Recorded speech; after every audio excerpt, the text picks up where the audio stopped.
தமிழகத்தில் கொரோனா தொற்று பாதிப்பை கட்டுப்படுத்துவதற்கு எடுக்க வேண்டிய நடவடிக்கைகள் குறித்து முதலமைச்சர் எடப்பாடி பழனிசாமி சுகாதாரத்துறை அதிகாரிகளுடன் ஆலோசனை மேற்கொண்டார். தமிழகத்தில் கொரோனா இரண்டாவது அலை கணிக்க முடியாத அளவிற்கு வேகமாக பரவி வருகிறது. குறிப்பாக நாளொன்றின் பாதிப்பு இதுவரை இல்லாத அளவிற்கு நேற்று ஒரே நாளில் 9,000 கடந்தது. இந்நிலையில் சேலத்திலிருந்து சென்னை திரும்பிய முதலமைச்சர் எடப்பாடி பழனிசாமி சுகாதாரத்துறை அதிகாரிகளுடன் ஆலோசனை மேற்கொண்டார். கிரீன்வே சாலையில் உள்ள அவரது வீட்டில் நடைபெற்ற இந்த கூட்டத்தில் முழு ஊரடங்கு வேண்டாம், அதே சமயம் இரவு நேர கட்டுப்பாடுகளை விதிக்கலாம் என்று ஆலோசிக்கப்பட்டதாக தெரிகிறது. புதிய கட்டுப்பாடுகள் தொடர்பான அறிவிப்பு விரைவில் வெளியாகும் என்று எதிர்பார்க்கப்படுகிறது. கொரோனா பாதிப்பு அதிகரித்து வருவதை அடுத்து சென்னை மாநகராட்சி அலுவலகத்தில் 100 இணைப்புகளை கொண்ட கொரோனா கட்டுப்பாட்டு மையத்தை ஆணையர் பிரகாஷ் தொடங்கி வைத்தார். கொரோனா தொடர்பான சந்தேகங்களுக்கு 0444122300 மற்றும் 044253845220 ஆகிய தொலைபேசி எண்களை தொடர்பு கொண்டு பொதுமக்கள் விளக்கம் பெறலாம் என்று அவர் குறிப்பிட்டுள்ளார். இதனிடையே புதுச்சேரியில் அனைத்து மருத்துவமனைகளிலும் கொரோனா சிகிச்சைக்கு தேவையான மருந்துகள் இருப்பு உள்ளதாக துணைநிலை ஆளுநர் தமிழிசை சவுந்தரராஜன் தெரிவித்துள்ளார். புதுச்சேரி குபேர் மார்க்கெட் பகுதியில் நடைபெற்ற கொரோனா தடுப்பூசி முகாமை துணைநிலை ஆளுநர் தமிழிசை ஆய்வு செய்தார். பின்னர் செய்தியாளர்களை சந்தித்த அவர் பொதுமக்கள் கொரோனா தடுப்பூசியை செலுத்திக் கொள்ள முன்வர வேண்டும் என்று வேண்டுகோள் விடுத்தார். பொதுமக்களுக்கு தடுப்பூசியை பற்றி கவலை வேண்டாம். நேற்றைய தினம் கூட சில பேர் சில சந்தேகங்களுக்காக எல்லா நாளோட நேற்று தடுப்பூசியோட எண்ணிக்கை கொஞ்சம் குறைஞ்சிருந்தது. மறுபடியும் சொல்கிறோம், தடுப்பூசியினால எந்த பக்க விளைவுகளும் கிடையாது, உயிருக்கு ஆபத்து கிடையாது. அதனால் தயவு செய்து அரசாங்கம் ஏற்படுத்தி கொடுத்திருக்கின்ற அத்தனை வசதிகளையும் பயன்படுத்திக் கொள்ள வேண்டும் என்று பணிவன்புடன் நான் கேட்டுக்கொள்கிறேன். கொரோனா தடுப்பூசி மற்றும் ஊரடங்கு குறித்து அவதூறு கருத்து பரப்புவோர் சிறையில் அடைக்கப்படுவார்கள் என்று சென்னை மாநகராட்சி ஆணையர் பிரகாஷ் எச்சரிக்கை விடுத்துள்ளார். அவருடன் நமது செய்தியாளர் வேல்முருகன் நடத்திய விறுவிறுப்பு பேட்டியை தற்போது பார்க்கலாம்.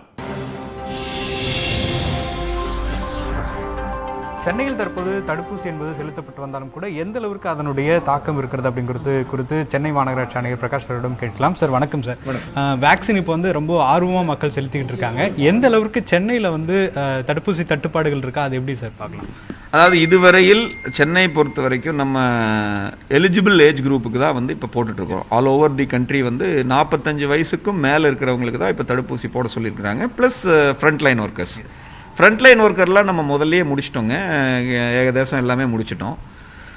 45 வயசுக்கு மேலேயும் ஃப்ரண்ட்லைனும் சேர்த்து பார்த்தா 21 லட்சம் பேர். 21 லட்சம் பேரில் இன்றைய தினம் இப்போ நம்ம பேசிகிட்டு இருக்கிற இந்த நாள் 18 ஏப்ரல் வரைக்கும் பார்த்தீங்கன்னா கிட்டத்தட்ட 13 லட்சத்து இன்றைக்கி சாயங்காலமெல்லாம் பார்த்தீங்கன்னா 14 லட்சம் கூட டச் பண்ணும்.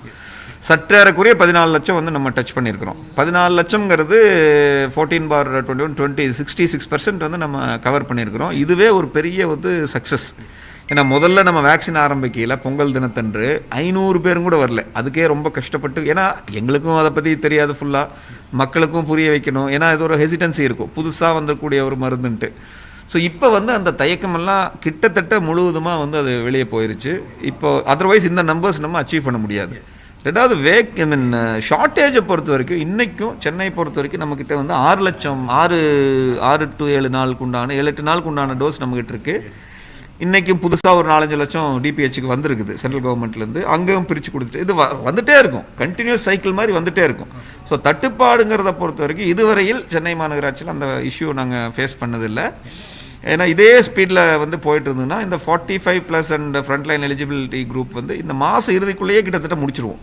ஸோ அதுக்கப்புறம் செகண்ட் டோஸ் கிக்கின் ஆகும். செகண்ட் டோஸுக்கும் தேவைப்படும். ஃப்ரெஷ்ஷாக அடுத்து எப்படி அனௌன்ஸ் பண்ணுறாங்க, அடுத்து கீழே இருக்கிற சின்ன பசங்களுக்கெல்லாம் 45 வயசுக்கு கீழே இருக்கிற பசங்களுக்கெல்லாம் போடலாமான்னு சொல்லுவாங்களாங்கிறதெல்லாம் அரசாங்கத்தினுடைய உத்தரவுகளை பொறுத்து we will be ready. Sir இப்போ இந்த 2 நாட்களாக சமூக ஊடகத்தில் தடுப்பூசி குறித்த நிறைய சர்ச்சைக்குரிய பேச்சுகள் இருக்குது. இப்போ இந்த 2 நாளில் எப்படி இருக்குது சார், மக்களுடைய ஆர்வம் எந்த அளவுக்கு இருக்குது? மரியாதைக்குரிய திரைப்பட நடிகர் திரு விவேக் அவர்கள் நம்மிடையே இருந்து இப்போ காலமாயிருக்கார். ஸோ அந்த நிகழ்வுக்கும் இதுக்கும் எந்த சம்மந்தம் இல்லைன்னு மருத்துவ வல்லுநர்கள், சுகாதாரத்துறை செயலாளர் எல்லாமே சொல்லியாச்சு. அதனுடைய அடிப்படையில் நாங்களும் அதை கிளாரிஃபை பண்ணிட்டோம். 1-2 நேரங்களில் இது சம்மந்தமான சில விஷமத்தனமான பிரச்சாரங்கள், தப்பான ஒரு கான்செப்ட்ஸ் எல்லாம் பண்ணிச்சு. அதை நாங்கள் அஃபிஷியலாகவே சொல்லியாச்சு. நேற்றைய தினம் பார்த்தீங்கன்னா கிட்டத்தட்ட 50,000 ஈக்குவலான அதே டோசேஜ் வந்தது. 50,000 பேருக்கு நாங்கள் அட்மினிஸ்டர் பண்ணியிருக்கிறோம் டோஸ். அதனால் மக்களுக்கு இது சம்பந்தமான எந்த விதமான தயக்கமும் குழப்பமும் வேண்டாம். அதே நேரம் யாராவது இதில் ராங்காக ப்ரொஜெக்ட் பண்ணாங்கனாலோ அல்லது இந்த மாதிரி சூழ்நிலையில் இந்த மாதிரி குரூரமான முறையில் தப்பான சமுதாயத்தில் நடந்துட்டாங்கன்னா கண்டிப்பாக அவங்கள வந்து இம்ப்ரெஷன் பண்ணுவோம், கடுமையான நடவடிக்கை எடுக்க போகிறோம். யார் வாட்ஸ்அப்லேருந்து கிரியேட் பண்ணாலும் கண்டுபிடிக்கிறதுக்கு டெக்னாலஜிஸ் இருக்குது. சைபர் கிரைமில் அது 1 செகண்ட் கூட ஆகாது. நம்ம நினச்சிட்டு இருக்கிற வாட்ஸ்அப்பில் நம்ம அனுப்பிச்சா யாருக்குமே தெரியாதுன்ட்டு அப்படியெல்லாம் கிடையாது. டெக்னாலஜி ஸ்ட்ராங்காக இருக்குது. டிஜிபி கிட்டேயும் சிஓபி கிட்டேயும் பேசியாச்சு. அதை வந்து க்ளோஸாக வாட்ச் பண்ணிகிட்டு இருப்போம். தடுப்பூசி சம்பந்தமான புரளிகளையும் லாக்டவுன் மாதிரி புரளிகளையும் யாராவது கிளப்பினா நிச்சயமாக சைபர் ஆக்ட் படியும் இந்திய தண்டனை சட்டத்தின்படியும் கடுமையான நடவடிக்கை எடுத்து ஜெயிலில் போடுறதுக்கு தயாராக இருக்கும். அடுத்ததாக ஐபிஎல் தொடர்பான செய்திகளை வழங்குகிறார் சிறப்பு செய்தியாளர் சடையாண்டி.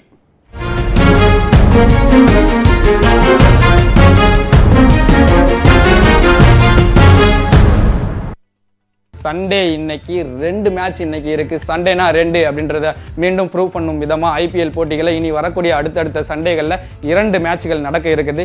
இன்னைக்கு யார் யார் விளையாட போறா, ஃபர்ஸ்ட் மேட்ச்ல 2 அணிகளுடைய பலம் என்ன, பலவீனம் என்ன, சேப்பாக்கம் பிச்சு எப்படி இருக்கு அப்படின்றதெல்லாம் டீடைல்டா அனலைஸ் பண்ணியிருக்கோம். பார்த்துட்டு வந்துருங்க. கிரிக்கெட் ரசிகர்களை குஷிப்படுத்தி வரும் ஐபிஎல் கிரிக்கெட் திருவிழாவில் இன்று 2 லீக் ஆட்டங்கள் களை கட்ட உள்ளன. சென்னை சேப்பாக்கத்தில் நண்பகல் 3:30 மணிக்கு தொடங்கும் லீக் ஆட்டத்தில் விராட் கோலி தலைமையிலான ராயல் சேலஞ்சர்ஸ் பெங்களூரு அணி மோர்கன் தலைமையிலான கொல்கத்தா நைட் ரைடர்ஸ் அணியை எதிர்கொள்ள உள்ளது. முதல் 2 போட்டிகளில் வெற்றி பெற்ற விராட் கோலியின் பெங்களூரு அணி ஹேட்ரிக் வெற்றியை நோக்கி இன்றைய போட்டியில் களம் இறங்குகிறது. பேட்டிங்கில் விராட் கோலி, படிக்கல், மேக்ஸ்வெல், டிவில்லியர்ஸ் ஆகியோர் சிறந்த ஃபார்மில் இருப்பது அணிக்கு பலம் சேர்க்கிறது. தமிழக வீரர் வாஷிங்டன் ஃபார்முக்கு திரும்ப வேண்டிய கட்டாயத்தில் உள்ளார். பந்துவீச்சில் ஹர்ஷல் பட்டேல் அசுர பலத்தில் மிரட்டி வருகிறார். இவருடன் சிராஜ், ஜெமிஷன் கை கொடுக்கும் பட்சத்தில் எதிரணி ரன் எடுக்க திணறுவார்கள். சுழலில் சகல் எழுச்சி பெற வேண்டியது அவசியம். கொல்கத்தா அணியை பொறுத்தவரை ஒரு வெற்றி, ஒரு தோல்வியை சந்தித்துள்ளது. ராணா, சுப்மன் கில், திரிபாதி, மோர்கன், தினேஷ் கார்த்திக், ரசல் என பேட்டிங்கில் பெரிய பட்டாளத்தையே கொண்டுள்ளது. இவர்களில் ஒருவர் அதிரடியை வெளிப்படுத்தினாலே அணியின் ரன் எண்ணிக்கை உயர வாய்ப்புள்ளது. பந்துவீச்சில் பேட் கமின்ஸ் வேகம் எதிரணியை அச்சுறுத்துகிறது. சுழலில் சுருட்ட ஷகிப் அல் ஹசன் மற்றும் வருண் சக்கரவர்த்தி தயாராக உள்ளனர். இரு அணிகளும் இதற்கு முன்பு 26 முறை நேருக்கு நேர் மோதியுள்ளன. இதில் 14 முறை கொல்கத்தா அணியும் 12 முறை பெங்களூரு அணியும் வெற்றியை வசப்படுத்தியுள்ளன. ஐபிஎல் திருவிழாவில் இன்று நடைபெறும் 2வது லீக் ஆட்டத்தில் பஞ்சாப் மற்றும் டெல்லி அணிகள் பலப்பரீட்சை நடத்துகின்றன. மும்பை வான்கடை மைதானத்தில் நடைபெறும் இந்த போட்டி இரவு 7:30 மணிக்கு தொடங்குகிறது. பஞ்சாப் அணியை பொறுத்தவரை டாப் ஆர்டர் பேட்டிங்கில் ராகுல், மயங்க், கிறிஸ் கெயில், தீபக் ஹூடா ஆகியோர் நம்பிக்கை அளிக்கின்றனர். சிறந்த ஃபார்மில் இருந்தாலும் மைதானத்திற்கு ஏற்றாற்போல் விளையாடினாலே அணியின் ஸ்கோர் எகிரும் என்பதில் ஐயமில்லை. இவர்களுடன் தமிழக வீரர் ஷாருக் கானும் ஃபார்மில் இருப்பது அணிக்கு மேலும் வலு சேர்க்கிறது. பந்துவீச்சில் முகமது ஷமியை மட்டுமே நம்பியிருக்க வேண்டியுள்ளது. ஜெய் ரிச்சர்ட்சன், ஆஷ்தீப் சிங் கை கொடுத்தால் எதிரணியை மிரட்டலாம். சுழலில் முருகன் அஸ்வின் கூடுதல் கவனம் செலுத்த வேண்டும். டெல்லி அணியை பொறுத்தவரை தொடக்க ஆட்டக்காரர்கள் பிருத்வி ஷா, ஷிகர் தவன் ஆகியோரின் தொடக்கத்தை நம்பியே அணியின் ரன் எண்ணிக்கை உள்ளது. கேப்டன் ரிஷப் பந்த் அசத்தி வருகிறார். தனி ஆளாக அணிக்கு பலம் சேர்க்கிறார். மிடில் ஆர்டரில் ரஹானே, ஹெட்மயர், ஸ்டாய்னஸ் ஆகியோர் ஃபார்முக்கு திரும்ப வேண்டிய கட்டாயத்தில் உள்ளனர். பந்துவீச்சில் ரபடா வருகை வலு சேர்த்துள்ளது. கிறிஸ் வோக்ஸ் மற்றும் ஆவேஷ் கான் ஆகியோர் அணியின் பந்துவீச்சிற்கு மேலும் பலத்தை அதிகரித்துள்ளனர். சுழலுக்கு அஸ்வின் என பேட்டிங், பவுலிங் இரண்டிலும் டெல்லி அணி சிறப்பாக உள்ளது. இரு அணிகளும் இதற்கு முன்பு 26 முறை நேருக்கு நேர் மோதியுள்ளன. இதில் 15 முறை பஞ்சாப் அணியும் 11 முறை டெல்லி அணியும் வெற்றி பெற்றுள்ளன. இரு அணிகளும் சமபலத்துடன் இருப்பதால் இன்றைய போட்டியில் விறுவிறுப்புக்கு பஞ்சம் இருக்காது. தொடர்ந்து விரைவு செய்திகளை பார்க்கலாம். தமிழக அரசு கேட்டுள்ள 20 லட்சம் கொரோனா தடுப்பு மருந்துகளை உடனடியாக வழங்க வலியுறுத்தி திமுக தலைவர் மு.க. ஸ்டாலின் பிரதமருக்கு கடிதம் எழுதியுள்ளார். இதுகுறித்து பிரதமர் மோடிக்கு அவர் எழுதியுள்ள கடிதத்தில் தமிழகத்தில் கடந்த 7 நாட்களாக கொரோனா தொற்று பாதிப்பு மற்றும் உயிரிழப்புகளின் எண்ணிக்கை 2 மடங்காக அதிகரித்திருப்பதை சுட்டிக்காட்டியுள்ளார். முகக்கவசம், தனிமனித இடைவெளி மட்டுமின்றி அனைவருக்கும் கொரோனா தடுப்பூசி செலுத்தப்படுவதே கொரோனாவை கட்டுப்படுத்த வழிவகுக்கும் என்று குறிப்பிட்டுள்ள மு.க. ஸ்டாலின் கோவிஷீல்டு, கோவாக்சின் கொரோனா தடுப்பு மருந்துகளை மாநில அரசுகள் நேரடியாக கொள்முதல் செய்ய அனுமதிக்க வேண்டும் என்று கோரிக்கை விடுத்துள்ளார். மேலும் தமிழக அரசு ஏற்கனவே கேட்டுள்ள 20 லட்சம் தடுப்பு மருந்துகளை உடனடியாக வழங்க சம்பந்தப்பட்ட துறைக்கு உத்தரவிட வேண்டும் என்றும் தனது கடிதத்தில் பிரதமருக்கு கோரிக்கை விடுத்துள்ளார். வேலூர் அருகே பட்டாசு கடையில் ஏற்பட்ட தீ விபத்தில் 2 குழந்தைகள் உட்பட 3 பேர் உயிரிழந்த சம்பவம் பரபரப்பை ஏற்படுத்தியுள்ளது. வேலூர் மாவட்டம் லத்தேரி பேருந்து நிலையம் அருகே மோகன் என்பவருக்கு சொந்தமான பட்டாசு கடை செயல்பட்டு வந்தது. அங்கு கடைக்கு வந்த இருவர் பட்டாசுகளை வாங்கி கடைக்கு எதிரிலேயே வெடித்துள்ளனர். அப்போது பட்டாசின் சிதறல் ஒன்று கடையில் விழுந்ததில் கடை முழுவதுமாக வெடித்து சிதறி தரைமட்டமானது. இந்த விபத்தில் சிக்கி கடை உரிமையாளர் மோகன் மற்றும் அவரது 2 பேரன்கள் பரிதாபமாக உயிரிழந்தனர். தகவல் அறிந்து வந்த காட்பாடி தீயணைப்பு துறையினர் போராடி தீயை கட்டுக்குள் கொண்டு வந்தனர். தனது கணவருக்கு கொடுக்கப்பட்ட அரசு மரியாதை மிகப்பெரிய கௌரவம் என்று நடிகர் விவேக்கின் மனைவி நன்றி தெரிவித்துள்ளார். நடிகர் விவேக்கின் குடும்பத்தினர் சென்னை விருகம்பாக்கத்தில் செய்தியாளர்களை சந்தித்தனர். அப்போது பேசிய விவேக்கின் மனைவி அருள் செல்வி, கணவரை இழந்த நேரத்தில் குடும்பத்திற்கு பக்கபலமாக இருந்த மத்திய மாநில அரசுகளுக்கு நன்றி தெரிவித்தார். கடைசி வரை உடன் இருந்து பாதுகாப்பு அளித்த காவல்துறை சகோதரர்கள், ஊடகத்துறையினர் மற்றும் தனது கணவரின் கோடிக்கணக்கான ரசிகர்களுக்கும் நன்றி தெரிவித்துக் கொள்வதாக கூறினார். எங்கள் குடும்பத்துக்கு பக்க பலமாகவும் ஒரு மிகப்பெரிய துணையாகவும் நின்ன மத்திய அரசுக்கு, மாநில அரசுக்கு எங்கள் குடும்பம் சார்பாக மனமார்ந்த நன்றி. என் கணவருக்கு அரசு மரியாதை கொடுத்ததுக்கு மிக்க நன்றி. அதை என்றைக்கும் நாங்கள் நன்றியோடு நினைத்து பார்ப்போம். நீங்கள் கொடுத்தது என் கணவருக்கு மிகப்பெரிய கௌரவம். நெல்லை மாவட்டம் மகேந்திரகிரி விண்வெளி ஆராய்ச்சி மையத்தில் பணியாற்றும் 47 பேருக்கு கொரோனா தொற்று இருப்பது உறுதி செய்யப்பட்டுள்ளது. மகேந்திரகிரி விண்வெளி ஆராய்ச்சி மையத்தில் அண்மையில் ஊழியர்கள் 7 பேர் கொரோனா தொற்றால் பாதிக்கப்பட்டனர். இதையடுத்து அங்கு பணியாற்றும் 100க்கும் மேற்பட்ட ஊழியர்களுக்கு கொரோனா பரிசோதனை செய்யப்பட்டது. அதில் ஒப்பந்த பணியாளர்கள் 47 பேருக்கு தொற்று இருப்பது உறுதியானது. பாதிக்கப்பட்டவர்கள் பெரும்பாலானோர் வட மாநிலத்தை சேர்ந்தவர்கள் என்று கூறப்படுகிறது. மாவட்டத்தில் உள்ள அரசு மருத்துவமனைகளில் படுக்கைகள் நிரம்பி உள்ளதால் தொற்றால் பாதிக்கப்பட்ட 47 பேரும் பத்தமடை சிவானந்த குருகுலத்தில் உள்ள கொரோனா சிகிச்சை மையத்தில் அனுமதிக்கப்பட்டுள்ளனர்.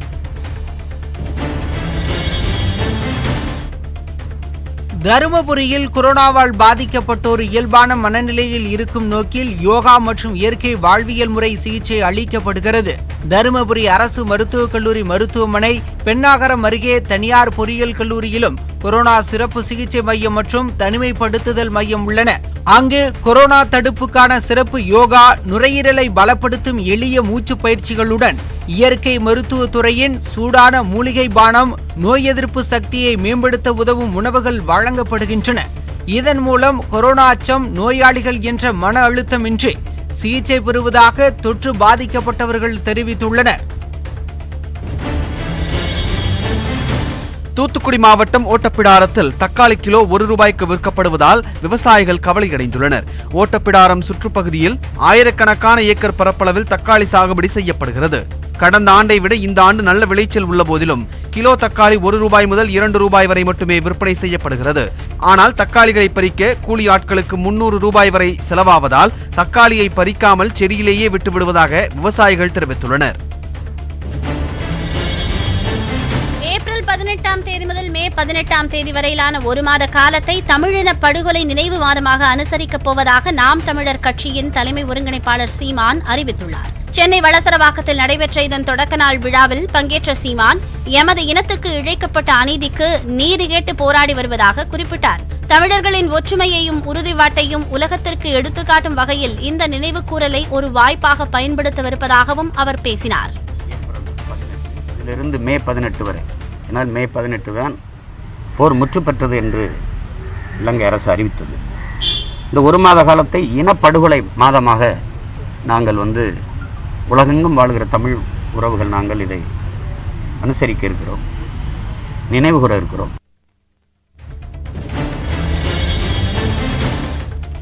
தேனி மாவட்டம் ஆண்டிப்பட்டி அருகே மீனாட்சி சுந்தரேஸ்வரர் கோவிலை புனரமைப்பு செய்ய அனுமதி கோரி கிராம மக்கள் போலீசில் மனு அளித்தனர். ராஜதானி கிராமத்தில் உள்ள இந்த கோவில் 950 ஆண்டுகள் பழமை வாய்ந்தது.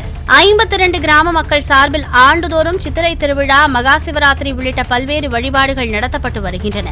தற்போது கோவில் கட்டடம் சிதிலமடைந்திருப்பதால் கிராமத்தினரே நன்கொடை வசூலித்து புனரமைக்கும் பணியில் ஈடுபட்டார்கள். ஆனால் அறநிலையத்துறைக்கு உட்பட்ட கோவிலில் உயர்நீதிமன்ற உத்தரவுப்படி அனுமதியின்றி புனரமைப்பு பணிகள் செய்பவர்கள் மீது சட்டப்படி நடவடிக்கை எடுக்கப்படும் என அறிவிப்பு பலகை வைக்கப்பட்டது. இதனால் ஆத்திரமடைந்த கிராமத்தினர் மற்றும் இந்து முன்னணியினர் அறிவிப்பு பலகையை அகற்றியதோடு கோவில் புனரமைப்பு பணியை தொடர அனுமதி கோரி காவல் நிலையத்தில் மனு அளித்தனர். கொரோனா பாதிப்பு அதிகரித்து வருவதை அடுத்து சென்னையில் 12 இடங்களில் ஸ்கிரீனிங் மையங்கள் திறக்கப்பட்டுள்ளன. சென்னையில் நாளுக்கு நாள் கொரோனா பாதிப்பு அதிகரித்து வருவதை அடுத்து ஓமந்தூரார் மருத்துவமனை, ராஜீவ்காந்தி மருத்துவமனை உள்ளிட்ட 5 அரசு மருத்துவமனைகளில் படுக்கைகள் நிரம்பி உள்ளன. இந்த நிலையில் படுக்கைகள் தட்டுப்பாட்டை போக்க சென்னையில் பாரதி மகளிர் கல்லூரி, விக்டோரியா மாணவர் விடுதி உள்ளிட்ட 12 இடங்களில் ஸ்கிரீனிங் மையங்கள் திறக்கப்பட்டுள்ளன. தொற்று உறுதி செய்யப்பட்ட நபருக்கு ஸ்கிரீனிங் மையங்களில் சிடி ஸ்கேன், ஆக்சிஜன் அளவு உள்ளிட்ட பரிசோதனைகள் செய்யப்படும் என்று மருத்துவர்கள் தெரிவித்துள்ளனர். பாதிப்பின் அளவை பொறுத்து கொரோனா நோயாளியை மருத்துவமனையில் அனுமதிப்பதா அல்லது வீடுகளில் தனிமைப்படுத்துவதா என்பது குறித்து ஸ்கிரீனிங் மையங்களில் முடிவு செய்யப்படும் என்று மருத்துவர்கள் குறிப்பிட்டனர். வரும் செப்டம்பர் மாதத்திற்குள் மாதம் ஒன்றுக்கு 10 கோடி டோஸ் கோவாக்சின் மருந்து தயாரிக்க திட்டமிட்டுள்ளதாக மத்திய இணையமைச்சர் ஜிதேந்தர் சிங் தெரிவித்துள்ளார். இதுகுறித்து தனது ட்விட்டர் பக்கத்தில் பதிவிட்டுள்ள அவர், மிஷன் கோவிட் சுரக்ஷா திட்டத்தின் கீழ் பாரத் பயோடெக்கின் பெங்களூரு நிறுவனத்திற்கு 65 கோடி ரூபாய் நிதி ஒதுக்கப்பட்டுள்ளதாக தெரிவித்துள்ளார். மேலும் தற்போது மாதத்திற்கு 1 கோடி டோஸ் தயாரிக்கப்படும் கோவாக்சின் மருந்து ஜூலை மற்றும் ஆகஸ்ட் மாதங்களில் 6 முதல் 7 கோடி டோஸ்களாக அதிகரிக்கப்படும் எனவும், இது செப்டம்பர் மாதத்திற்குள் 10 கோடி டோஸ்களாக உயர்த்தப்படும் எனவும் அவர் குறிப்பிட்டுள்ளார். தென்கிழக்கு அரபிக்கடலில் நிலவும் வளிமண்டல மேலடுக்கு சுழற்சி காரணமாக மேற்கு தொடர்ச்சி மலையையொட்டிய மாவட்டங்கள் மற்றும் தென் தமிழகத்தில் இன்றும் நாளையும் இடி மின்னலுடன் கூடிய லேசான மழைக்கு வாய்ப்புள்ளதாக சென்னை வானிலை ஆய்வு மையம் தெரிவித்துள்ளது. சென்னையை பொறுத்தவரை அடுத்த 48 மணி நேரத்திற்கு வானம் ஓரளவு மேகமூட்டத்துடன் காணப்படும் என குறிப்பிட்டுள்ள வானிலை மையம், அங்கு அதிகபட்சமாக 36 டிகிரி செல்சியஸ் வெப்பநிலையும் குறைந்தபட்சமாக 26 டிகிரி செல்சியஸ் வெப்பநிலையும் பதிவாகும் என கூறியுள்ளது. இதனிடையே வரும் 20 மற்றும் 21ஆம் தேதிகளில் சென்னை, திருவள்ளூர், காஞ்சிபுரம், வேலூர், சேலம் உள்ளிட்ட 21 மாவட்டங்களில் 2 முதல் 3 டிகிரி செல்சியஸ் வரை வெப்பம் அதிகரித்து காணப்படும் என தெரிவிக்கப்பட்டுள்ளது. நாகையில் மணல் கடத்தல் கும்பல் போலீசார் மீது பெட்ரோல் குண்டு வீசிய சம்பவம் அதிர்ச்சியை ஏற்படுத்தியுள்ளது. வேதாரண்யம் அருகே உள்ள தென்னம்புலத்தை சேர்ந்த வீரமணி என்பவர் டிராக்டர் ஓட்டுநராக பணியாற்றி வருகிறார். வீரமணி எந்தவித அனுமதியுமின்றி டிராக்டரில் மணல் ஏற்றி வருவதாக தனிப்பிரிவு போலீசாருக்கு தகவல் கிடைத்தது. இதன் அடிப்படையில் போலீசார் டிராக்டரை நிறுத்திய போது நடுவழியிலேயே விட்டுவிட்டு வீரமணி தப்பியோடிவிட்டார். பின்னர் டிராக்டரை காவலர் தீன் மற்றும் வெற்றிவேல் ஆகியோர் காவல் நிலையத்திற்கு ஓட்டிச் சென்றனர். அப்போது காவல் நிலையம் அருகே டிராக்டரை வழிமறித்த 3 பேர் கொண்ட கும்பல் டிராக்டரை விடுவிக்க கோரிக்கை விடுத்ததாக கூறப்படுகிறது. அதற்கு காவலர்கள் மறுப்பு தெரிவிக்கவே வாக்குவாதத்தில் ஈடுபட்ட கும்பல் காவலர் தீன் மீது பெட்ரோல் குண்டை வீசியுள்ளது. அதில் அவருக்கு கை கால்களில் தீக்காயம் ஏற்பட்டது. மேலும் மற்றொரு காவலரான வெற்றிவேல் மீதும் தீ பரவியதில் அவருக்கு காயம் ஏற்பட்டது. மணல் கடத்தல் கும்பல் காவலர்கள் மீது பெட்ரோல் குண்டு வீசிய சம்பவம் வேதாரண்யம் பகுதியில் பெரும் அதிர்ச்சியை ஏற்படுத்தியுள்ளது. திண்டுக்கல் மாவட்டத்தில் உள்ள ஆரம்ப சுகாதார நிலையங்களில் கோவாக்சின் தடுப்பூசிக்கு தொடர்ந்து தட்டுப்பாடு உள்ளதாக தகவல் வெளியாகியுள்ளது. இதுகுறித்து திண்டுக்கல் மாவட்ட துணை இயக்குநர் நளினி நியூஸ் 18 தமிழ்நாடு தொலைக்காட்சிக்கு அலைபேசி மூலம் அளித்த பேட்டியில், கடந்த 2 நாட்களாக தடுப்பூசிக்கு தட்டுப்பாடு நிலவுவதாகவும் கையிருப்பை கொண்டு தடுப்பூசி செலுத்தப்பட்டு வருவதாகவும் கூறினார். மாநிலம் முழுவதும் இதே நிலை நீடிப்பதாக குறிப்பிட்ட அவர், தடுப்பூசி வரவர மக்களுக்கு செலுத்தப்பட்டு வருவதாகவும் கூறினார். மேடம், இதுல 2 நாளா மருந்துகள் தட்டுப்பாடு வந்திருக்குல்ல மேடம்? எல்லா பக்கமும் அப்படிதாங்க இருக்கு. வேக்சின் வர வர தான் நாங்க கொடுத்துக்கிட்டு இருக்கிறோம். ஆமா, வர வர சப்ளை வர வர நாங்க கொடுத்துக்கிட்டு இருக்கிறோம். எதனால மேடம் இந்த தட்டுப்பாடு வந்திருக்கு? ஒட்டுமொத்தமாவே சென்ட்ரல் சப்ளைங்க, அங்கிருந்து வர்றது எல்லாருமே மாநிலம் முழுவதும் இருக்கிறது தான். நமக்கு மட்டும் இல்ல, எல்லா பக்கமும் இதேதான். சரி மேடம், வேக்சின் வர வர கொடுத்துட்டு இருக்கோம். கொரோனா பரவல் காரணமாக 4000 ரயில் பெட்டிகளை கொரோனா சிகிச்சைக்கு பயன்படுத்தும் வகையில் ரயில்வே நிர்வாகம் மாற்றியுள்ளது. நாட்டில் கொரோனா தொற்று பரவல் புதிய உச்சத்தை எட்டி வருகிறது. மருத்துவமனைகளில் உள்ள படுக்கை வசதிகளும் நிரம்பி வருவதால் கடந்த ஆண்டை போல ரயில் பெட்டிகளை கொரோனா சிகிச்சை மையமாக மாற்றும் பணியில் ரயில்வே நிர்வாகம் இறங்கியுள்ளது. இதுவரை 16 ரயில்வே மண்டலங்களில் உள்ள 4002 ரயில் பெட்டிகள் கொரோனா சிகிச்சை மையமாக மாற்றப்பட்டுள்ள நிலையில் அவை மாநில அரசுகளின் கோரிக்கைகளுக்கு ஏற்ப வழங்கப்படும் என ரயில்வே அறிவித்துள்ளது. ஜேஇஇ முதன்மை தேர்வுகள் ஒத்திவைக்கப்படுவதாக தேசிய தேர்வு முகமை அறிவித்துள்ளது. வரும் 27, 28 மற்றும் 30ஆம் தேதிகளில் தேர்வுகள் நடைபெற இருந்தன. இந்த நிலையில் கொரோனா முன்னெச்சரிக்கையாக ஜேஇஇ முதன்மை தேர்வுகள் ஒத்திவைக்கப்பட்டுள்ளன. இதையடுத்து மாற்றுத் தேர்வு தேதிகள் ஆலோசனைக்கு பிறகு அறிவிக்கப்படும் எனவும், குறைந்தபட்சம் தேர்வுகளுக்கு 15 நாட்களுக்கு முன்னதாகவே தேதி விவரங்கள் வெளியாகும் என்றும் விளக்கம் அளிக்கப்பட்டுள்ளது. டெல்லியில் 100க்கும் குறைவான ஐசியு படுக்கைகளே காலியாக இருப்பதோடு ஆக்சிஜன் பற்றாக்குறையும் நிலவுவதாக முதலமைச்சர் அரவிந்த் கெஜ்ரிவால் தெரிவித்துள்ளார். இது தொடர்பாக செய்தியாளர்களை சந்தித்த அவர் உடனடி தேவைகள் தொடர்பாக மத்திய அமைச்சர்கள் அமித்ஷா மற்றும் ஹர்ஷவர்தனிடம் விளக்கியுள்ளதாக குறிப்பிட்டார். கடந்த 24 மணி நேரத்தில் சுமார் 25,000 பேர் தொற்றால் பாதிக்கப்பட்டுள்ள நிலையில் மத்திய அரசிடமிருந்து கூடுதலாக 7,000 படுக்கைகளை ஒதுக்க கோரிக்கை வைத்தார். டெல்லியில் சில பள்ளிகளையும் கொரோனா சிகிச்சை முகாம்களாக மாற்ற உள்ளதாகவும் அடுத்த 3 நாட்களில் ஆக்சிஜன் செலுத்தும் வசதியுடன் 6,000 படுக்கை வசதிகளை தற்காலிகமாக ஏற்படுத்த உள்ளதாகவும் அரவிந்த் கெஜ்ரிவால் தெரிவித்துள்ளார். மேற்கு வங்கத்தில் நடத்த திட்டமிட்டிருந்த தேர்தலுக்கான பேரணிகளை ரத்து செய்வதாக காங்கிரஸ் எம்பி ராகுல் காந்தி தெரிவித்துள்ளார். இது தொடர்பான ட்விட்டர் பதிவில் கொரோனா பரவலை தடுக்கும் நோக்கில் இந்த நடவடிக்கையை எடுத்திருப்பதாக குறிப்பிட்டுள்ளார். மேலும் தற்போதைய சூழலில் பேரணிகளை நடத்தினால் ஏற்படும் பின்விளைவுகள் தொடர்பாக மற்ற அரசியல் கட்சி தலைவர்களும் ஆலோசிக்க வேண்டும் என்று வலியுறுத்தியுள்ளார். மேற்கு வங்க மாநிலத்தில் இன்னும் 3 கட்ட தேர்தல் மீதமிருப்பது குறிப்பிடத்தக்கது. மேற்கு வங்க மாநில சட்டமன்ற தேர்தலை முன்னிட்டு உள்துறை அமைச்சர் அமித்ஷா பிரம்மாண்ட பேரணியில் ஈடுபட்டார். அங்கு 43 தொகுதிகளுக்கான 6ஆம் கட்ட வாக்குப்பதிவு வரும் 22ஆம் தேதி நடைபெற உள்ளது. இதையொட்டி நடியா மாவட்டத்தில் பாஜக வேட்பாளர்களுக்கு ஆதரவாக அமித்ஷா வாக்கு சேகரிப்பில் ஈடுபட்டார். சாலையின் இருபுறமும் ஏராளமானோர் குவிந்து அவருக்கு உற்சாக வரவேற்பு அளித்தனர். பாஜக கொடிகள் மற்றும் பதாகைகளை ஏந்தியவாறு மேளதாளங்கள் முழங்க எண்ணற்ற தொண்டர்கள் ஊர்வலமாகவும் சென்றனர்.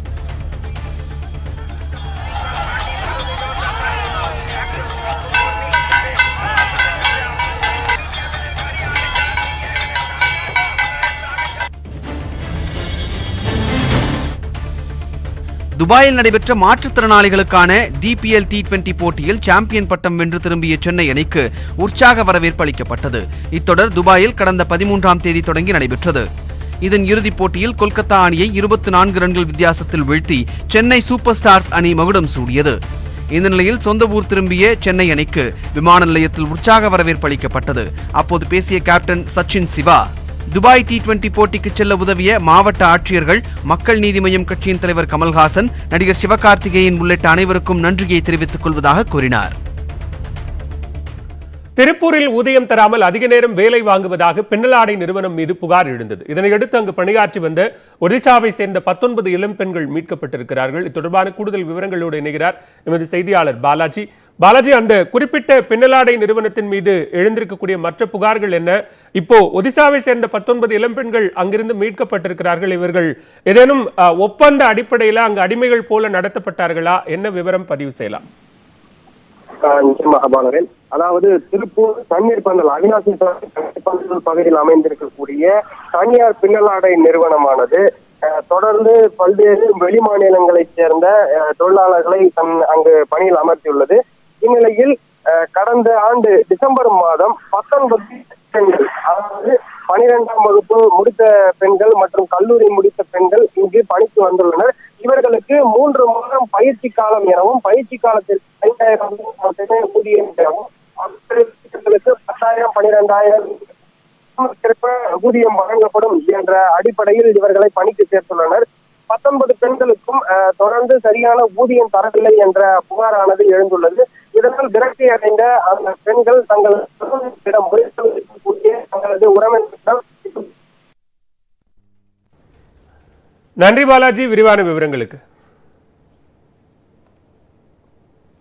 கொரோனா பெருந்தொற்றை வென்றெடுக்க தேசமே ஒன்றிணைந்துள்ள நிலையில் ஒருவரை ஒருவர் சார்ந்து வாழும் பாரம்பரிய வழக்கத்தை நம்மிடையே மீண்டும் அது தோற்றுவித்திருக்கிறது. இதேபோன்று கொரோனாவை ஒழிக்க மத்திய அரசு அறிவித்துள்ள தடுப்பூசி நடவடிக்கைக்கு நாம் அனைவரும் ஒன்றுபட்டு ஒத்துழைக்க வேண்டும். அனைவரும் தடுப்பூசியை போடும் வரையில் எந்த ஒரு தனியொரு நபருக்கும் கொரோனாவிலிருந்து பாதுகாப்பு கிடைக்காது என்பது நிதர்சனம். தடுப்பூசி ஒவ்வொரு இந்தியனுக்கும் கிடைக்க வேண்டிய உரிமை.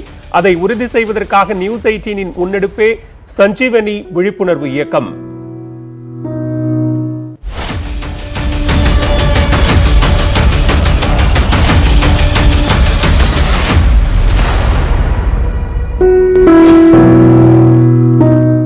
குழந்தைகள் மத்தியில் கொரோனா பரவல் அதிகரித்து வருவது பெற்றோர்களிடையே அச்சத்தை ஏற்படுத்தியுள்ளது.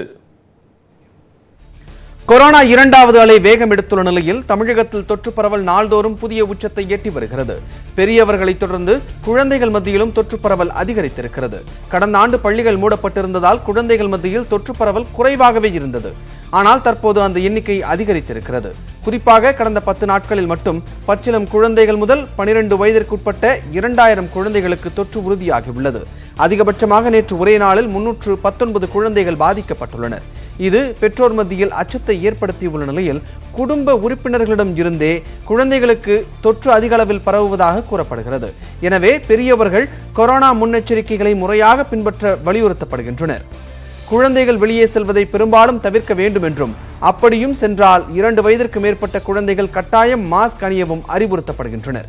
காய்ச்சல், சளி, இருமல், அடிவயிற்றில் வலி போன்ற அறிகுறிகள் இருந்தால் குழந்தைகளுக்கு உடனடியாக பரிசோதனை மேற்கொள்ள வேண்டும் என்றும், சில குழந்தைகளுக்கு தசைவலி போன்ற அறிகுறிகள் ஏற்படவும் வாய்ப்பு இருப்பதாக ஆய்வில் தெரிய வந்துள்ளது.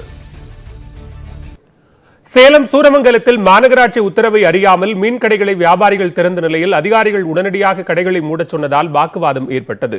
சேலம் மாவட்டத்தில் கொரோனா பரவலை கட்டுப்படுத்தும் விதமாக மாநகராட்சி சார்பில் பல்வேறு நடவடிக்கைகள் எடுக்கப்பட்டு வருகின்றன.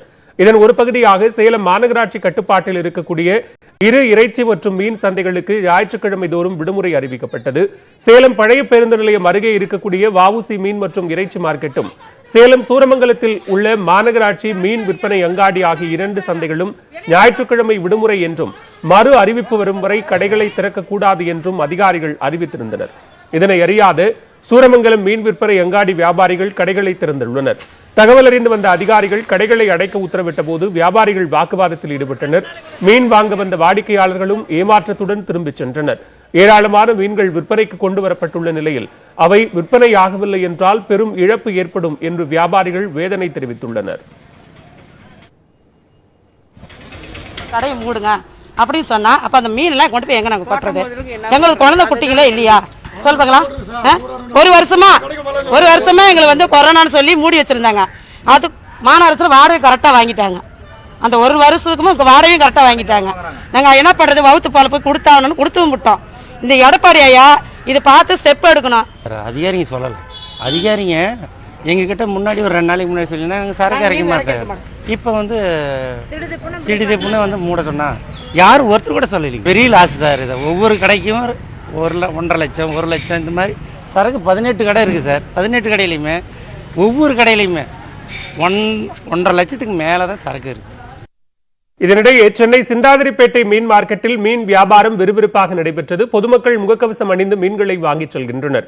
வாடிக்கையாளர்கள் சமூக இடைவெளியை கடைபிடிக்க ஒரு வழி பாதையை வியாபாரிகள் ஏற்படுத்தியுள்ளனர். இதன் மூலம் ஒருவருக்கு மட்டுமே இடம் விட்டு இடைவெளியுடன் மீன்கள் வாங்கிச் செல்ல முடிவதாக வாடிக்கையாளர்கள் தெரிவிக்கின்றனர். கொரோனா அச்சுறுத்தல் இருந்தாலும் மக்கள் கூட்டம் அதிகமாகவே காணப்பட்டது. கடைபிடிக்கிறது கஷ்டம்தான். பட் ஓரளவுக்கு மக்கள் நிறைய பேர் மாஸ்க் போட்டிருக்காங்க. போன வாரத்துக்கு கம்பேர் பண்ணும்போது இந்த மாதிரி நிறைய பேர் போட்டிருக்காங்க மாஸ்க். இல்லை ரேட் வைஸ் டிஃப்ரென்ஸ் நிறைய இருக்கும். யூஸ்வலாக பார்த்தீங்கன்னா நம்ம அங்கே வாங்குறதுக்கும் இங்கேயும் இப்படி ஒரு 40% டிஃப்ரென்ஸ் இருக்கும் ரேட் வைஸ். ஸோ ஒரு வாரத்துக்கு தேவையான பொருள் நாங்கள் இங்கே வாங்குறதுக்காண்டி வந்துருக்கோம். மதுரை கரிமேடு மீன் சந்தையில் மறு உத்தரவு வரும் வரை சில்லறை வியாபாரத்திற்கு தடை விதித்து மதுரை காவல் ஆணையர் பிரேமானந்த் சின்ஹா உத்தரவிட்டுள்ளார். கொரோனா அச்சுறுத்தலை அடுத்து பல்வேறு வழிகாட்டு நெறிமுறைகளை அறிவித்துள்ள நிலையில் மீன் சந்தைக்கு வந்த வாடிக்கையாளர்களில் பலர் முகக்கவசம் அணியாமல் கட்டுப்பாடுகளை மீறினர். இதனால் அவர்களுக்கு 200 ரூபாய் அபராதம் விதிக்கப்பட்டது. இருப்பினும் பொதுமக்கள் சமூக இடைவெளியை பின்பற்றாததால் அனைத்து சில்லறை மீன் விற்பனை அங்காடிகளை மூடுமாறு மாவட்ட காவல் ஆணையர் உத்தரவிட்டார். ஆக்சிஜன் பற்றாக்குறையை தீர்க்கும் நோக்கில் நாடு முழுவதும் 162 ஆக்சிஜன் உற்பத்தி மையங்களை அமைக்க மத்திய சுகாதார அமைச்சகம் ஒப்புதல் அளித்துள்ளது. நாடு முழுவதும் கொரோனா பரவல் அதிகரித்ததன் காரணமாக மருத்துவமனைகளில் ஆக்சிஜன் தேவை அதிகரித்துள்ளது. மகாராஷ்டிரா உள்ளிட்ட பல மாநிலங்களில் ஆக்சிஜன் தட்டுப்பாடு நிலவுவதாக முதலமைச்சர்களே கவலை தெரிவித்து வருகின்றனர். குறிப்பாக சத்தீஸ்கர் மாநிலத்தில் ஆக்சிஜன் தட்டுப்பாட்டால் கொரோனா நோயாளிகள் 4 பேர் உயிரிழந்திருக்கின்றனர். பல இடங்களில் ஆக்சிஜன் சிலிண்டர்களின் விலையும் அதிகரித்தது. இதையடுத்து மகாராஷ்டிரா அரசுக்கு 100 டன் மருத்துவ ஆக்சிஜன் தொழிலதிபர் அம்பானி தரப்பில் இலவசமாக வழங்கப்பட்டது. இதனிடையே ஆக்சிஜன் உற்பத்தி நிலையங்களுக்கு தேவையான வசதிகளை ஏற்படுத்தவும் ஆக்சிஜன் சிலிண்டர் உற்பத்தியை அதிகரிக்கவும் மத்திய அரசு நடவடிக்கைகளை மேற்கொண்டது. தொடர்ந்து ஆக்சிஜன் சிலிண்டர் நிரப்பும் இடங்கள் 24 மணி நேரம் செயல்படவும் அனுமதி வழங்கப்பட்டது. இந்நிலையில் அனைத்து மாநிலங்களிலும் 162 ஆக்சிஜன் உற்பத்தி மையங்களை அமைக்க மத்திய சுகாதார அமைச்சகம் அனுமதி அளித்துள்ளது. இதில் மத்திய பிரதேசம், உத்தரப்பிரதேசம் உள்ளிட்ட மாநிலங்களில் ஏற்கனவே 33 உற்பத்தி மையங்கள் அமைக்கப்பட்டுள்ளன. இதன் மூலம் பொது சுகாதார மையங்களில் ஆக்சிஜன் கையிருப்பு அளவு 154 மெட்ரிக் டன் அளவிற்கு அதிகரிக்கும் என மத்திய சுகாதார அமைச்சகம் தெரிவித்துள்ளது. தொடர்ந்து நம்மூர்களில் நடைபெற்ற முக்கிய நிகழ்வுகளை சுருக்கமாக பார்க்கலாம். மயிலாடுதுறை அருகே மல்லியம் கிராமத்தில் உள்ள மகாமாரியம்மன் கோவிலில் நடைபெற்ற குடமுழுக்கு விழாவில் ஏராளமான பக்தர்கள் பங்கேற்றனர். தொடர்ந்து மூலவருக்கு மகா அபிஷேகம் செய்யப்பட்டது. மல்லியம் கிராமத்தில் உள்ள ஐயனார், பிடாரி அம்மன் கோவில்களிலும் குடமுழுக்கு நடைபெற்றது. கள்ளக்குறிச்சி மாவட்டம் திருக்கோவிலூர் அருகே வீட்டின் பின்புறம் விளையாடிக் கொண்டிருந்த 3 வயது குழந்தை பாழடைந்த கிணற்றில் தவறி விழுந்து உயிரிழந்தது. காடனூர் கிராமத்தைச் சேர்ந்த முத்துகிருஷ்ணன் என்பவரின் 3 வயது மகன் கோபிகண்ணன் வீட்டின் பின்புறம் விளையாடிக் கொண்டிருந்தார். அப்போது குழந்தை அங்குள்ள பாழடைந்த கிணற்றில் தவறி விழுந்துள்ளது. கிணற்றில் இறங்கி குழந்தையை மீட்ட பொதுமக்கள் சிகிச்சைக்காக மருத்துவமனையில் அனுமதித்தனர். இருப்பினும் குழந்தை ஏற்கனவே உயிரிழந்து விட்டதாக மருத்துவர்கள் தெரிவித்தனர். பொள்ளாச்சி அடுத்த வால்பாறையில் காட்டுத்தீயை கட்டுப்படுத்துவது தொடர்பாக ஒத்திகை நடைபெற்றது. கோடை காலத்தில் திடீரென ஏற்படும் காட்டுத்தீயால் அரிய வகை மரங்கள் அழிவது தொடர்கதையாகியுள்ளது. இதனை தடுக்கும் நோக்கில் ஆனைமலை புலிகள் காப்பகத்திற்கு சொந்தமான மானாம்பள்ளி வனச்சரகத்திற்குட்பட்ட பகுதியில் காட்டுத்தீயை எப்படி அணைக்க வேண்டும் என்று தீயணைப்புத்துறையினர் ஒத்திகையில் ஈடுபட்டனர். மேலும் சோலையார் எஸ்டேட் காட்டுப்பகுதியில் நெருப்பை பற்ற வைத்து அதனை எப்படி கட்டுக்குள் கொண்டு வர வேண்டும் என்றும் ஒத்திகை செய்து காட்டினர். பழனி லட்சுமி நாராயண பெருமாள் கோவிலில் சித்திரை திருவிழா கொடியேற்றத்துடன் தொடங்கியது. பழனி தண்டாயுதபாண சுவாமி கோவிலின் முன்புள்ள உப கோயிலாக இந்த கோவில் விளங்குகிறது. கொரோனா கட்டுப்பாடு காரணமாக கோயில் அதிகாரிகள் மற்றும் மண்டகப்படிதாரர்கள் 5 பேருடன் மட்டுமே கொடியேற்றப்பட்டது. இதன் பின்னரே பக்தர்கள் சுவாமி தரிசனத்திற்கு அனுமதிக்கப்பட்டனர். வரும் 26ஆம் தேதி சித்திரை தேரோட்டம் நடைபெறவிருந்த நிலையில் ரத்து செய்யப்பட்டுள்ளது. அதற்கு பதில் கோயில் வளாகத்திலேயே சுவாமி சப்பரத்தில் சுற்றி வர ஏற்பாடு செய்யப்பட்டுள்ளது.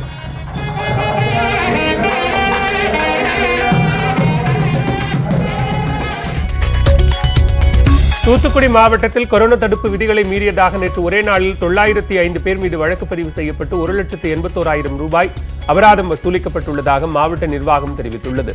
அதிகபட்சமாக தூத்துக்குடி கோட்டத்தில் 489 பேர் மீதும், விளாத்திக்குளம் கோட்டத்தில் 68 பேர் மீதும் வழக்கு பதிவு செய்யப்பட்டுள்ளதாக தெரிவிக்கப்பட்டுள்ளது. அரசின் கொரோனா தடுப்பு நடவடிக்கைக்கு பொதுமக்கள் முழு ஒத்துழைப்பு அளிக்க வேண்டும் என்று மாவட்ட நிர்வாகம் கேட்டுக் கொண்டுள்ளது. மயிலாடுதுறை அருகே 2 தெருக்களில் 8 பேருக்கு கொரோனா தொற்று உறுதி செய்யப்பட்டதை அடுத்து அந்த பகுதிகள் கட்டுப்படுத்தப்பட்ட பகுதிகளாக அறிவிக்கப்பட்டுள்ளன. தில்லையாடி கிராமம் வாடித்தெருவில் பெண் ஒருவர் காய்ச்சல் காரணமாக உயிரிழந்தார். இதன் காரணமாக வாடித்தெரு, காந்தி தெருவில் குடியிருக்கும் 60 பேருக்கு கொரோனா பரிசோதனை செய்யப்பட்டது. அதில் 8 பேருக்கு தொற்று இருப்பது தெரிய வந்தது. இதனையடுத்து அந்த பகுதிகள் கட்டுப்படுத்தப்பட்ட பகுதிகளாக அறிவிக்கப்பட்டு தடுப்புகள் அமைக்கப்பட்டன. இந்த பகுதிகளில் வெளியாட்கள் செல்ல வேண்டாம் என்று கேட்டுக் கொள்ளப்பட்டுள்ளது. கிராமப்புறத்தில் சுற்றுலாவை ஏற்படுத்தி நீடித்த வளர்ச்சியை ஏற்படுத்தியுள்ளார் ஒரு விளையாட்டு வீரர். யார் அவர்? அவர் என்ன செய்தார் என்பதை நியூஸ் 18 மற்றும் ITC வழங்கும் ஸ்வபிமான் பாரத் செய்தி தொகுப்பின் மூலம் பார்க்கலாம்.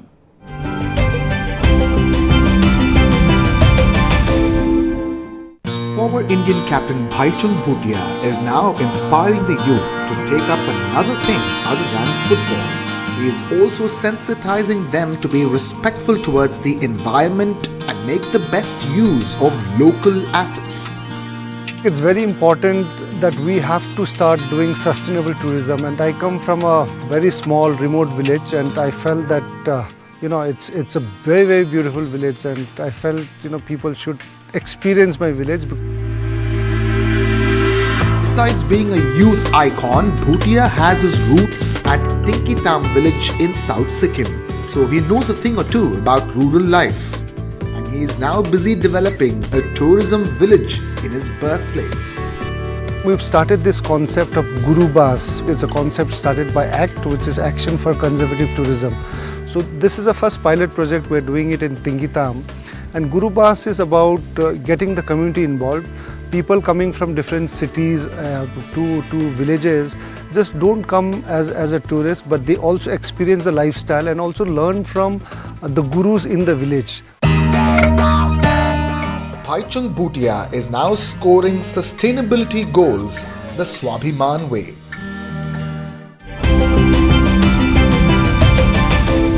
திருவள்ளூர் மாவட்டத்தைச் சேர்ந்த பட்டதாரி இளைஞர் ஒருவர் பல்குத்தும் குச்சிகள் மூலம் கலை வடிவங்களை உருவாக்கி அசத்தி வருகிறார்.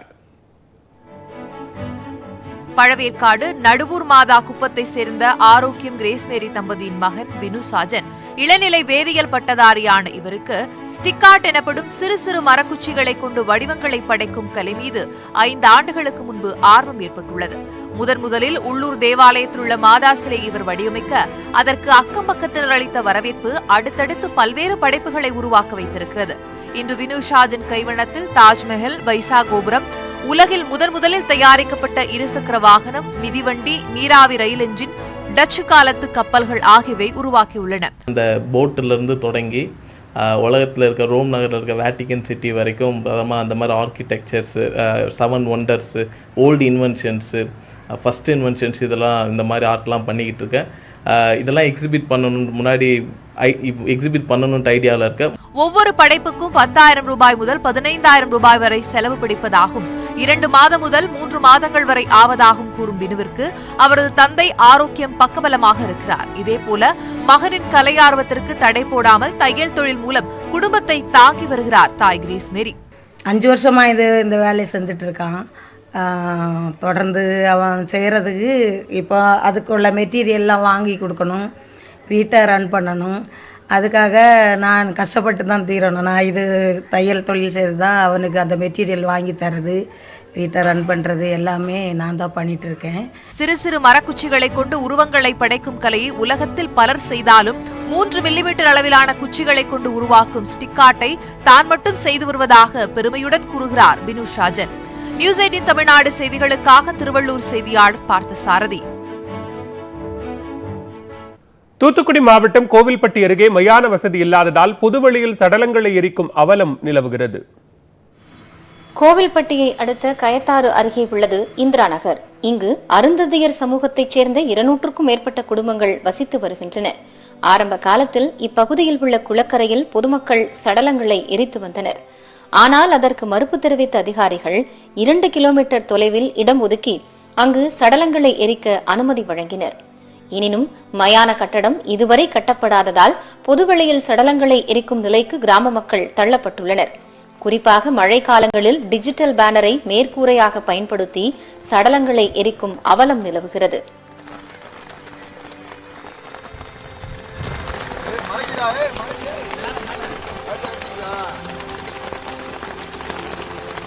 நிர்கதியாக இருக்கும் தங்களுக்கு அடிப்படை வசதிகளை செய்து தர அதிகாரிகள் முன்வரவில்லை என குற்றம் சாட்டுகின்றனர் இந்திரா நகர் பகுதிவாசிகள்.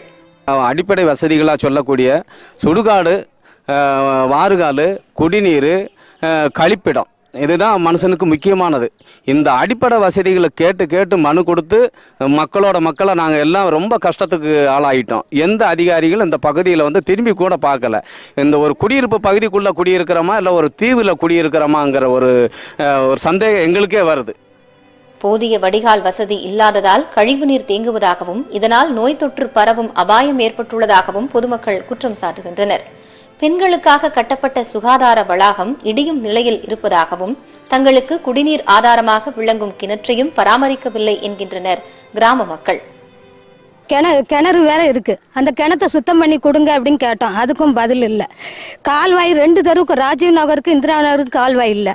அதே மாதிரி ஒண்டிவீரன் நகர்னு ஒரு நகர் இருக்கு, அதுக்கு தேவையான லைட் வசதியும் கிடையாது, எதுவுமே இல்லை. இது கழிவுநீர் போகக்கூடிய வாய்ப்பும் இல்லை. இங்கே எங்களுக்கு 4 பக்கமும் சுற்றி தண்ணியாக அடக்கு, சின்ன பிள்ளைகள் போய் பாத்ரூம் இருக்கணும்னாலும் அதுக்கு வசதி இல்லை. இந்திரா நகர் பகுதி மக்களுக்கு மயான வசதி செய்து தர நிலம் தேர்வு செய்யும் பணி நடைபெறுவதாகவும் விரைவில் மயானம் கட்டித்தரப்படும் என்றும் பேரூராட்சி அலுவலர் தரப்பில் தெரிவிக்கப்பட்டுள்ளது. உரிய அடிப்படை வசதிகளை செய்து கொடுத்து தங்கள் கிராமத்தை சுகாதாரமாக பராமரிக்க வேண்டும் என்பதே இந்திரா நகர் பகுதிவாசிகளின் கோரிக்கையாகும். நியூஸ் 18 தமிழ்நாடு செய்திகளுக்காக செய்தியாளர் மகேஸ்வரன். இந்தியாவில் இதுவரை இல்லாத அளவாக நேற்று ஒரே நாளில் 2,61,000க்கும் மேற்பட்டோருக்கு கொரோனா தொற்று உறுதியாகியுள்ளது. நாடு முழுவதும் நேற்று ஒரே நாளில் 15,66,394 மாதிரிகள் பரிசோதனை மேற்கொள்ளப்பட்டன. அதில் 2,61,500 பேருக்கு தொற்று உறுதியானது. தொற்று பாதிப்பால் மேலும் 1,501 பேர் உயிரிழந்ததால் மொத்த இறப்பு எண்ணிக்கை 1,77,000 கடந்திருக்கிறது. அதிகபட்சமாக மகாராஷ்டிராவில் கடந்த 24 மணி நேரத்தில் 67,123 பேருக்கு தொற்று பாதிப்பு கண்டறியப்பட்டிருக்கிறது. உத்தரப்பிரதேசத்தில் 27,334 பேருக்கும், டெல்லியில் 24,375 பேருக்கும் தொற்று உறுதியானது. கர்நாடகாவில் 17,000, சத்தீஸ்கரில் 16,000க்கும் மேற்பட்டோர் வைரஸ் பாதிப்புக்கு ஆளாகினர். நாடு முழுவதும் வைரஸ் தொற்றால் சிகிச்சையில் இருப்பவர்கள் எண்ணிக்கை 18 லட்சத்தை கடந்திருக்கிறது. இதுவரை 12,26 லட்சத்திற்கும் மேற்பட்டோருக்கு தடுப்பூசி செலுத்தப்பட்டுள்ளதாக சுகாதாரத்துறை அமைச்சகம் தெரிவித்திருக்கிறது. அதிகரித்து வரும் தொற்று பாதிப்பால் மகாராஷ்டிரா, டெல்லி உள்ளிட்ட மாநிலங்களில் மருத்துவமனைகளில் படுக்கை வசதிகள், மருத்துவ ஆக்ஸிஜன் பற்றாக்குறை நிலவுகிறது. மருத்துவ ஆக்ஸிஜன் வழங்க கோரி பிரதமரை தொடர்பு கொண்டபோது அவர் மேற்கு வங்க தேர்தல் பரப்புரையில் இருப்பதாக பிரதமர் அலுவலகம் தரப்பில் பதிலளிக்கப்பட்டதாக மகாராஷ்டிர முதலமைச்சர் உத்தவ் தாக்கரே வருத்தம் தெரிவித்தார். பொறியியல் படிப்பை தமிழ் மொழியில் பயில பலரும் ஆர்வம் காட்டுவது ஆய்வறிக்கையில் தெரியவந்துள்ளது. பொறியியல் மற்றும் மருத்துவ படிப்பை தாய்மொழியில் பயிற்றுவிக்க மத்திய அரசு திட்டமிட்டுள்ளது. இது தொடர்பாக மாணவர்களின் கருத்தை அறிய AICTE எனப்படும் அகில இந்திய தொழில்நுட்ப கவுன்சில் ஆன்லைனில் ஆய்வு ஒன்றை நடத்தியது. நாடு முழுவதும் 83,195 பேர் பங்கேற்ற இந்த ஆய்வில் அதிகபட்சமாக தமிழில் இளங்கலை பொறியியல் பயில 12,000க்கும் மேற்பட்டோர் விருப்பம் தெரிவித்துள்ளனர். ஆனால் கடந்த 2010ஆம் ஆண்டு முதலே தமிழகத்தில் சிவில் மற்றும் மெக்கானிக்கல் துறை பொறியியல் படிப்புகள் தமிழில் நடத்தப்பட்டு வருவது குறிப்பிடத்தக்கது. அண்ணா பல்கலைக்கழகம் மற்றும் அதன் கீழ் செயல்படும் கல்லூரிகளில் குறிப்பிட்ட 2 துறைகளுக்காகவும் 1,300க்கும் அதிகமான இடங்கள் ஒதுக்கப்பட்டுள்ளன. அதே சமயம் ஒவ்வொரு ஆண்டும் அவற்றில் வெறும் 20 முதல் 30% இடங்கள் மட்டுமே நிரம்புகின்றன என்பதே உண்மை.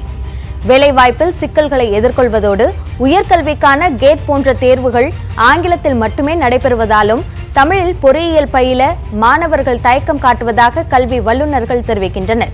ஜப்பான், ஜெர்மனி போன்ற நாடுகளில் நாடு முழுவதும் ஒரே மொழி பெரும்பான்மையாக பேசப்படுவதால் தாய்மொழியில் பொறியியல் பயில்வது சாத்தியமாகியுள்ளது. அதே சமயம் இந்தியாவில் ஒவ்வொரு மாநிலத்திற்கும் தாய்மொழி வேறுபட்டுள்ளது. இந்த சூழலில் தமிழ் மொழியில் பொறியியல் பயின்ற ஒருவரால் பிற மாநிலங்களில் தங்களது பணியை தக்க வைத்துக் கொள்ள முடியுமா என்பதும், தொழில்நுட்பம் தொடர்பான தகவல்களை தாய்மொழியில் பயிலும் போது சர்வதேச அளவில் ஒருவரால் ஜொலிக்க முடியுமா என்பதும் கேள்விக்குறியாகவே உள்ளது. தொடர்ந்து விரைவு செய்திகளை பார்க்கலாம். ராமநாதபுரம் மாவட்டம் சத்திரக்குடி அருகே ஒருதலைபட்சமாக சத்திரக்குடி காவல்துறையினர் செயல்படுவதாக கூறி கிராம மக்கள் காவல் நிலையம் முன்பு முற்றுகை போராட்டத்தில் ஈடுபட்டனர். சத்திரக்குடி அருகே உள்ள காமன்கோட்டையில் ராஜேந்திரன், வள்ளிமயில் தம்பதியரின் 2 மகன்களை அதே ஊரைச் சேர்ந்த தீயணைப்பு நிலையத்தில் பணியாற்றி வரும் பாலமுருகன் மற்றும் அவரது சகோதரர் அருண் ஆகியோர் குடிபோதையில் அடித்து காயப்படுத்தியுள்ளனர். இதுகுறித்து புகார் அளிக்க சென்றபோது சத்திரக்குடி போலீசார் வழக்கு பதிவு செய்யாமல் இழுத்தடித்ததாக கூறப்படுகிறது. இதனால் ஆத்திரமடைந்த உறவினர்கள் காவல் நிலையத்தை முற்றுகையிட்டு போராட்டத்தில் ஈடுபட்டனர்.